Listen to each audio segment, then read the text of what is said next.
I'm a huge fan of soccer. You know? Yeah. Oh, there's some fans here. I love soccer. It's chilled. You hear it in the commentators when a game is being played. There's no statistics at all.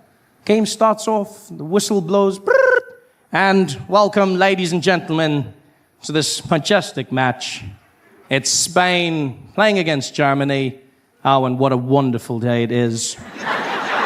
Look at the crowd, really excited. Oh, and the atmosphere is amazing. Wonderful weather, and the guys are just like, oh yeah, John, you can feel it. The players look great. It's wonderful. What do you think's going to happen today, Martin? Oh, nobody knows. I can't even remember the last time I saw a game this good. Americans will remember. Americans will go back to the finest statistic. The last time a black man scored using his left hand, jumping over a mixed race, half Indian, was in 1967 when they're like, what? This is madness.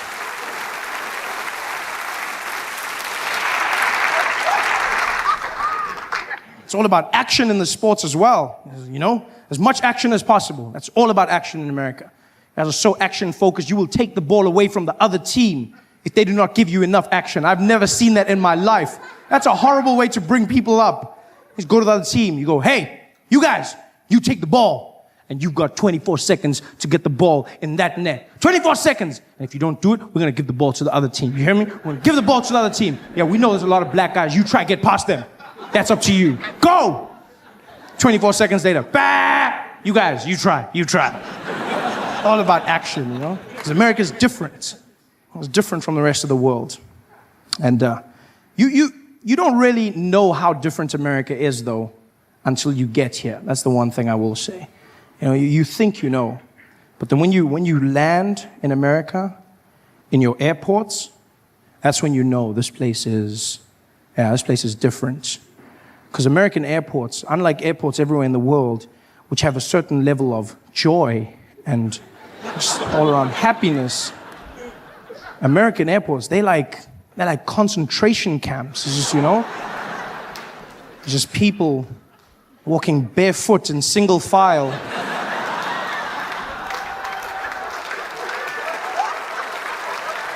Oh, it's no joke.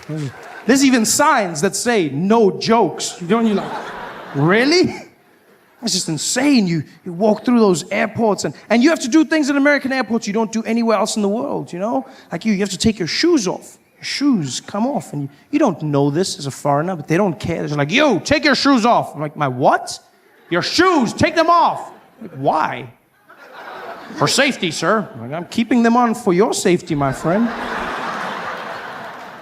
You don't do this anywhere. I remember flying into Dubai one year, and as we get into the airport, this woman, an American woman, started taking off her shoes and those guys. I mean, you must understand, when you're in the Middle East as a woman, you're already a sin. And now to be taking your clothes off in public, these guys lost their mind. They were just like, Hillary, what are you doing? What are you doing? You, what are you doing? She's like, I'm taking my clothes off. They're like, no, what are you doing? She's like, I'm taking them off. Why are you taking your clothes off? She's like, so the machine works. She's like, no, this is machine, not your husband. You don't need to get naked. Put their clothes on and walk through, you whore. You don't do it anywhere else. But then you come out here, you have to take off your shoes and you have to take your jacket off to walk through the metal detector. And they are mean about it. They will shout to you. They're like, you, take it off. And you don't know what to take off. You don't take it off anywhere else, so you don't know what to take off.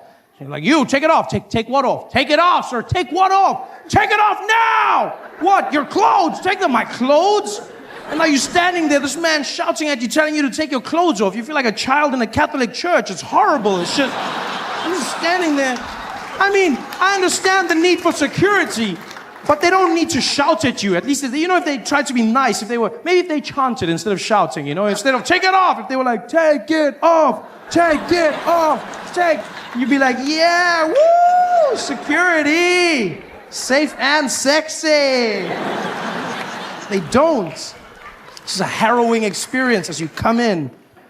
And the worst is when you have to go through passport control. Oh, as Americans, you don't feel the pain. But as a foreigner, it's a whole different game. As Americans, you walk through to the U.S. citizens line. And they welcome you back. Like you on some secret mission. And you're just like, Welcome home, sir. You know,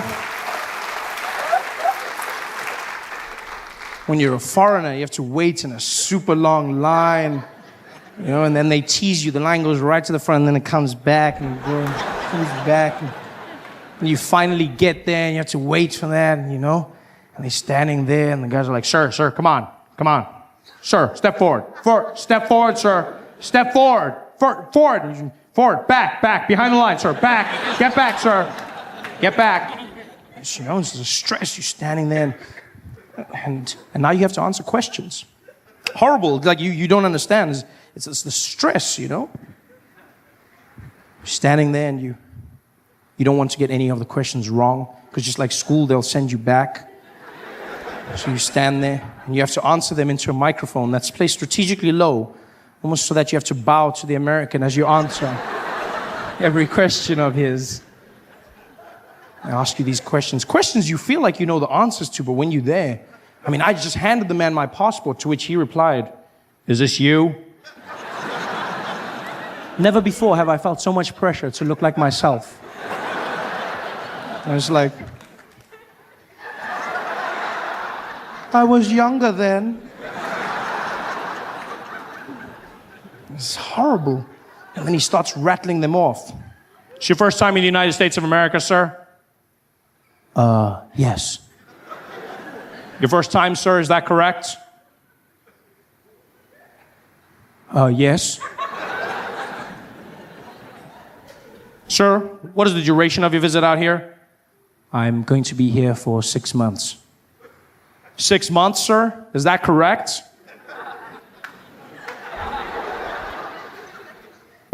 Yes.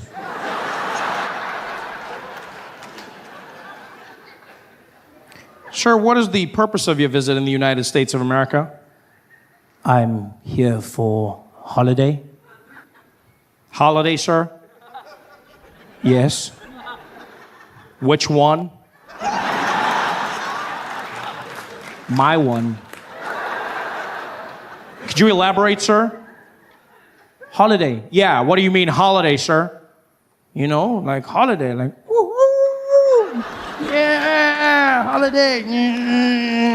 Woo, yeah. Holiday. You mean vacation, sir? Battery. Yes, of course. This is horrible. You finally get in, you know.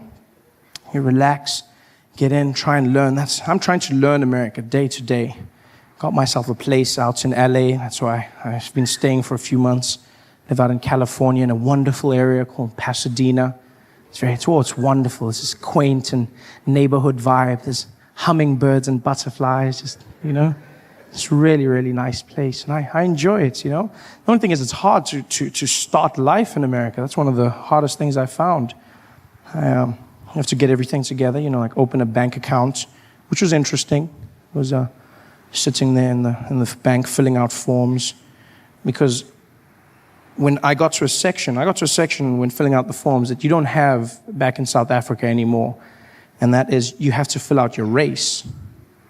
You know, there's a box that says tick your race, and there's white, black, Hispanic, Asian, and other. And I was looking at the woman, and she was really helpful. She was like, she's this blonde woman, and she was like, yeah, you can go ahead and fill out everything you need to, and yeah, we'll just go ahead and open that bank account. I said, okay, I don't know what to do here. And she was like, let me have a look. Well, you just go ahead and tick whatever race you want to go with. I said, what do you mean, whatever race? She's like, well, look, it's just for statistical purposes, so like you can choose whatever you want, and then you can do it. And I was like, choose whatever? I was like, I've never been given that option before. And I looked at the boxes, and I mean, there was black. That's the reason I came. The black box was there. I was like, well, that's it. I'll choose it. But then I looked to the left, and there was the white box. And, oh, it looked good. It just... I mean, don't get me wrong. It was the same as the other boxes, but there must have been a reason it was first in line. It's just like, you know, that was prime box right there. That was just, I looked at that white box and I was like, yeah, Yeah, and so I looked at her and I said, any box? And she was like, yeah, any box. And I played it safe. I said, so I can go with black? She was like, you know what? A lot of them choose black. Yeah. And so just because she said that, I looked at her and I said, no, you know what? I'm white. I'm going with white. And then she did this thing that I've come to learn as the reaction of white liberal women in America. Whenever they hear something or see something that they can't truly comprehend, they don't agree with it, but for fear of being judged, they internalize their emotions. And then they almost have like this malfunction, like a robot. I don't know if it's amazing to see. Because as soon as I said white, I said, I'm going with white. She went, I'm sorry, did you say white? I said, yes, white. I'm white. She was like, okay, like white? Yeah.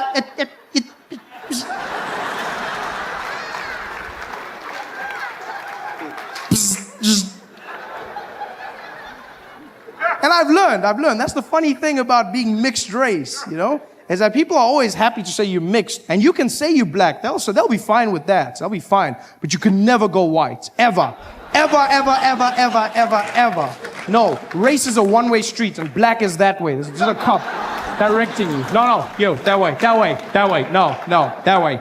It's just like, race is just, black is like a buffet. You can have as much as you want. No one will judge you. Eat all you can. Black, $12.99. You can go wild in black, but you can never, ever go white. Ever. No matter, even if you half and half, you can never go white. Even Yoda, like the great, he'd be as a Jedi, he'd come up to me and be like, too dark you are. You cannot, it's just crazy to me. You half and half. In fact, everyone that has a piece of anything other than white is reminded of that piece other than the white. You can have anyone, they'll be like, is she white? Well, actually, she's a 1/4 Cherokee. Yeah, she's a Cherokee. 1/4, yeah, and the other 3/4? Oh yeah, white, but we don't focus on that. We look at the mistake, yeah. In a few generations, she might be able to work that out, but not right now. She's Cherokee for now. It's interesting, you know? Starting my life, and by the way, it turned out it wasn't for statistical purposes. A few months later, they found Bank of America was giving higher rates to Hispanic and black people, yeah. Higher interest rates, so it turns out white was right. Yeah. So you keep that color, buddy. Don't get rid of that.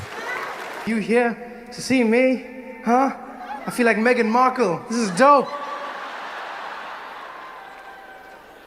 That was like the most amazing experience. I didn't know that the royal wedding was going to be this weekend. I didn't know it was going to be today. I planned my show long before them. I knew that I loved you before he knew. That's what I'm saying. I planned our big day long before they planned theirs. And then now everyone was like, oh, you're going to London? Are you going for the royal wedding? Are you here for the royal wedding? Are you here for the royal wedding? It's quite an event, I have to say. Like everyone is watching everything about you. All the stories people would talk about. Because you're watching it all over the world. They're like, yes, Meghan Markle. Yes, she isn't the typical royal. Yes. She isn't the typical royal. What we mean is, yes, typical royal. She comes from an unconventional family. Yes, very different family.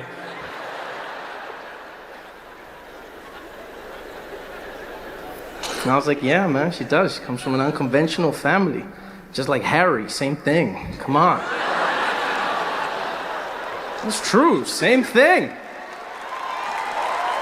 And they look good together. It was beautiful. Everyone was stressed out about it. Meghan Markle's family was in the tabloids, the Daily Mail, trying to destroy their lives. Man, when the Daily Mail comes after you, they do not mess around. They will find that one uncle in your family who's an alcoholic and shits his pants. Meet Trevor's Uncle Bobby. I didn't even know I had an Uncle Bobby. Well, now you do, and he shits his pants. And they'll always find a way to try and link it to you like it's your fault. They'll be like, Meghan Markle's uncle's son, Donnie, didn't pay his bills. She doesn't even know him.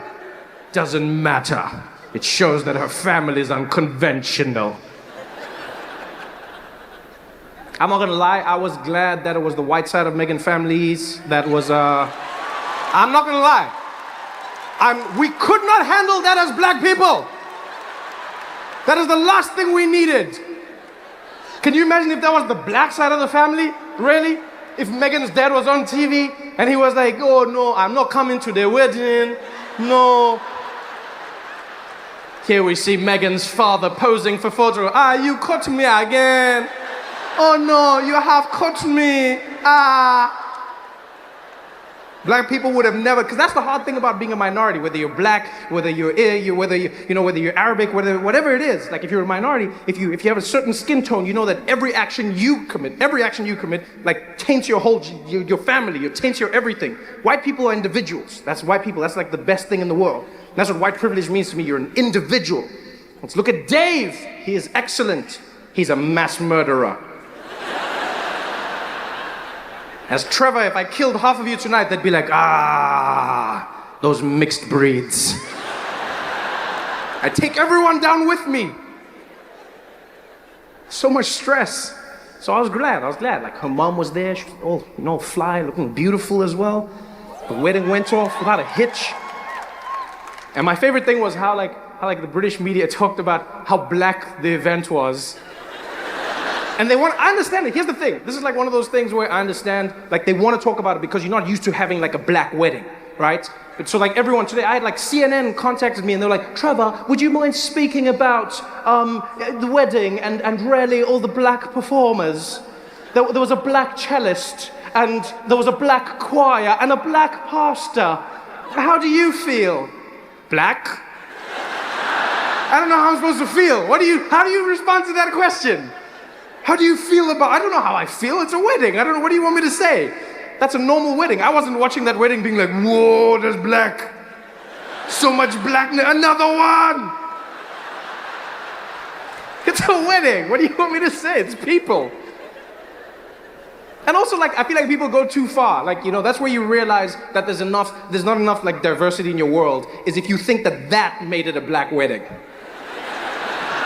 Let me tell you something, a black cellist has canceled itself out. If you have a black person playing the cello, it's safe to say that you've canceled out the blackness of that event. That's the safest way to introduce blackness into your family. Daddy, I'm dating a black man. What? He plays the cello. All right, bring him in. Even white people think a cello is white. When you walk in with a cello, white people also like, well, what the hell is that, man? It was like, it's a black wedding. It wasn't a black wedding, it was just a wedding. It was a beautiful, beautiful wedding. If it was a real black wedding, it wouldn't have ended. That's a real black wedding. It would never end. If it was a real black wedding, Prince's Nigerian uncle, he would have found like Harry's Nigerian uncle, he would have been in the carriage with them. I'm not paying for this carriage. I'm not riding in it, huh? You want to ride alone, Harry? You want to drive alone? Let me tell you something, huh? Let me tell you something. We are all getting in this carriage, eh? Every single one of us. And if we all get in the carriage, there's space for everybody. Don't be like that, Harry, huh? This is your family's day. This is not just your day, huh? When you were a little boy, who was there for you, huh? Who was there? That I was here, eh? I was there. Uncle Adebayo was there for you, Harry. Don't be like that, huh? Don't be like that. Huh? Where do you think you got your bow spot from, huh? Where do you think you got that from? That's a black wedding. This was just a wedding that included black people. That's all it was. And it was beautiful. It was beautiful to see all the celebrities showing up, all the famous people. They sang God Sing the... I never noticed that when they sing God Save the Queen doesn't sing. Which I understand. I mean, I feel like that would be a little bit weird. Like, she knows. Like, which is... Like, that's what I like about the Queen. I'm not gonna front. Like, she has a gangster vibe about her. Like, she's gotten to that point where she's like, yeah, I'm the Queen, I'm over it, let's keep it moving. She doesn't act like someone who's the Queen anymore. She's just like, I'm over it, I'm the Queen. And so everyone's standing like, God save our Jesus Christ, and she's like, yeah, I know, save me, I know. I'm not gonna sing it for myself. Call me like, save me, oh save me. She's like, I don't need you assholes to save me. I drive myself. It was such a beautiful day, every single piece of it.